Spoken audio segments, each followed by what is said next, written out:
Querernos Bien, un podcast de Colmédica donde aprendemos a cuidar nuestra salud mental escuchando especialistas. Soy Loli Fuentes y el día de hoy nos acompaña la psicóloga Katherine Jerez. Katherine, bienvenida. Muchísimas gracias, Loli. Cuéntanos un poco más cuál es tu área de experticia. Bueno, yo soy psicóloga clínica, especialista en intervenciones psicológicas en situaciones de crisis. Esa es como mi área general y pues realmente me apasiona un montón el tema de duelo y de fallecimientos de seres queridos. Katherine, cuéntanos un poco más entonces de qué es el duelo, porque efectivamente esto es un proceso muy difícil de sobrellevar. El duelo es el proceso por el cual pasamos todos los seres humanos en un momento que nos enfrentamos a una pérdida. Entonces la pérdida puede ser de diferentes tipos, puede ser la pérdida de un objeto, de un vínculo o el fallecimiento de un ser querido, que es precisamente una de las causas de estrés más grande a nivel mundial. Sí hay que tener en cuenta que cada uno de nosotros es único, por lo tanto el duelo también es único. La forma en la que nosotros nos relacionamos con las demás personas, las experiencias que tenemos, nuestras propias herramientas, todo esto hace que el duelo pueda ser un poco más fácil, digámoslo así, o un poco más complejo de sobrellevar. Ya con esta introducción, ¿existen entonces diferentes tipos de duelo? Sí, claro. Existe, por ejemplo, los duelos que son a los que queremos llegar todos, que es ese duelo saludable en el cual yo no termino la relación con mi ser querido, digámoslo así, ni tampoco lo olvido, sino al contrario, lo puedo recordar, puedo seguir amándolo, seguir expresándole el amor que yo le tengo.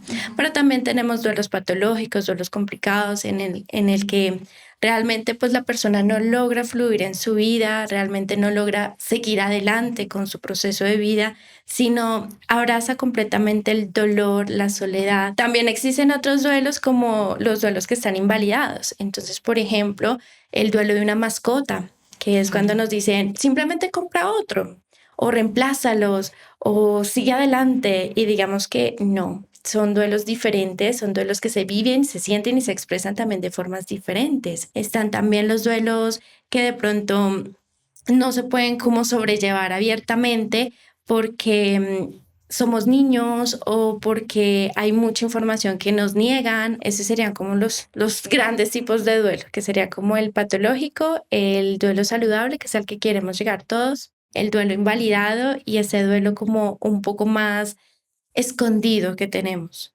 En el caso del duelo en un niño y un adolescente, ¿en dónde radica la diferencia? Lo que pasa es que los niños tienden a ser un poco más aislados por la sociedad, porque precisamente a los niños les dicen, a veces tenemos un mito allí muy grande y es el tema de que los niños no entienden. Entonces el niño no entiende el duelo, no entiende la pérdida, no entiende la muerte, entonces los vamos como aislando. En cambio, con el adolescente es el adolescente el que tiende a aislarse, porque el adolescente está en un momento en el que yo no soy niño, pero tampoco soy un adulto y no me gusta expresar mis emociones y tengo que ser más fuerte. Entonces tengo toda esta complejidad de que siento el duelo como un niño en la pérdida, pero me tengo que comportar como el resto de los adultos. Y pues digamos que acá en Colombia la tendencia es a reprimir lo que estamos sintiendo, a invalidar nuestras emociones. Entonces esa es como gran diferencia entre un niño y un adolescente. ¿Cuál sería el tiempo propicio para poder decir uno que estoy en duelo, pero no es una señal de alarma, es un proceso normal? Todos los duelos son diferentes y son únicos y a mí me gusta siempre comparar el duelo como con una herida. Entonces, ¿cuánto tiempo voy a demorar en cicatrizar esta herida? El tiempo que necesite, ¿sí? Sí. Dependiendo de mis cuidados, dependiendo de qué tantas plaquetas yo tenga y demás. Entonces, en el duelo es exactamente igual. Todo depende de cada uno de nosotros. Pero teóricamente sí nos dicen que hay un promedio de 1 año para superar el duelo. Y es importante aclararlo, no es 1 año sufriendo, no es 1 año con los síntomas a flor de piel, es 1 año permitiéndonos realizar actividades, realizar tareas que nos den la oportunidad de como de sobrellevar un poco mejor la situación y de ir alcanzando esa sanación. Katherine, ¿qué es lo típico en un proceso de duelo? Digamos que durante el proceso de duelo es muy común que se encuentren personas, por ejemplo, con muchas afectaciones emocionales. Entonces, que encontremos tristezas, culpas, iras, incluso alivio. Es muy común de encontrar en el proceso de duelo. También es común que hayan como afectaciones o alteraciones a nivel cognitivo, Entonces pensamientos como que no voy a poder seguir adelante, no voy a estar bien si esta persona no está junto a mí. También tenemos todo lo que tiene que ver con distracciones a nivel cognitivo. Estoy haciendo algo y se me olvida, no encuentro qué era lo que quería hacer o resultó, no sé, untándole la mantequilla al celular y no al pan o cosas así Ok. que digamos que a veces uno se asusta mucho porque esto es como inaudito y resulta que no, es más típico de lo que creemos. Estamos en una situación de crisis tan grande que nuestro cuerpo, nuestra mente y nuestro espíritu están enfocados Están exclusivamente. desconectados. Exactamente. Otra cosa muy típica que se puede presentar es que las personas nos aislemos, no queramos hablar con Que nadie, es muy común. es muy común y a veces es algo que nos dice como que mi duelo es tan único que no me doy la oportunidad de conectar con otras No, y nadie va a personas. entender lo que yo estoy sintiendo, que en parte creo que sí es cierto. Uno no alcanza a sentir lo que siente la otra persona, pero el acompañamiento sí es necesario. Existe un mito también muy común que es el pensar que es mucho más fácil o llevadero tener un duelo en una persona que ya tiene una enfermedad, en el que hay un tiempo en el que uno de alguna manera ella va asimilando la noticia, o una muerte sorpresiva. ¿Cómo lo podrías expresar? ¿Cómo lo podrías de pronto definir en este caso? Es bastante complejo porque depende de cómo sea mi relación con esta persona, cómo sea yo como persona, cuáles son mis herramientas, cuál es el tipo de resiliencia que yo manejo o que yo tengo, si he atravesado por otro tipo de duelos antes o si es la primera vez que estoy enfrentando el fallecer de un ser querido. Entonces, la idea es como ir identificando, porque el duelo inesperado, digamos que la pérdida, el fallecimiento de un ser querido de manera absolutamente inesperada, sí genera un impacto emocional muy grande, porque es un desajuste completo.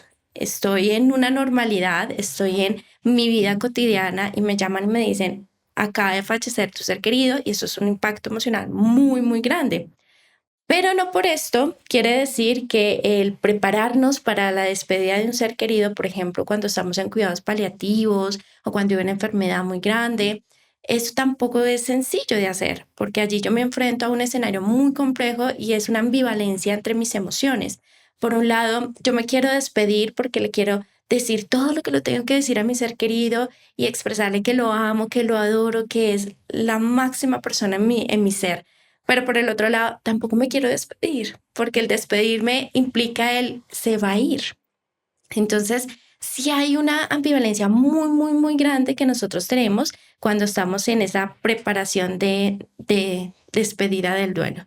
¿Cuáles serían los signos y síntomas de alarma en estos casos? Es cuando ya identificamos que nosotros no podemos asimilar completamente el proceso del duelo. Hay una tristeza muy grande, profunda, hay una desesperanza, esto no va a pasar, yo voy a estar así por siempre, no lo voy a poder superar. Cuando hay también una desvalorización, yo no soy nadie sin esta persona, mi vida no tiene sentido sin esta persona. Cuando nos descuidamos completamente en nuestra cotidianidad o en nuestra salud, entonces ya no me quiero bañar, ya no quiero volver al trabajo, ya no quiero hacer partícipe de cosas cotidianas como eventos de la familia y demás. Allí es cuando uno dice, se nos está complicando un poco el proceso de duelo, ya llevamos más de un año con esta situación, es algo que en vez de como que ir pasando, como que se acentúa más.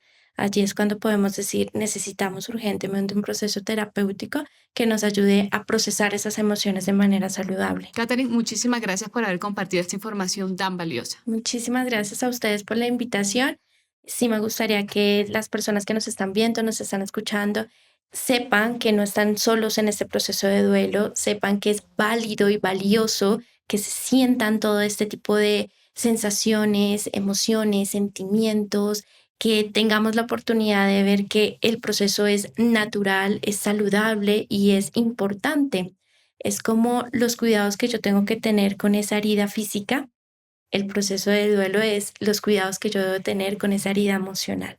Entonces, una gran invitación para que todos podamos acudir al proceso terapéutico como tal, a que nos unamos en familia, a que no desvaloricemos el duelo y que tengamos la oportunidad de expresar sobre todo expresarnos. Muchísimas gracias, Katherine. Esto ha sido todo por hoy en Querernos Bien con Colmédica. Una vez más les recordamos que ustedes pueden compartir este podcast con las personas que crean que necesitan ayuda y también recuerden que siempre, siempre es importante buscar ayuda profesional.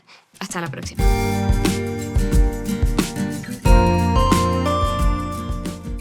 En mi ejercicio profesional tuve la oportunidad de acompañar un proceso terapéutico por duelo. Una mujer de 80 años en crisis. Raquel no deseaba hablar con nadie, ya que cada llamada se convirtió en una tortura. Sus familiares, al buscar respuestas, la llamaban, y ella una y otra vez debía contar los últimos momentos de la vida de su esposo.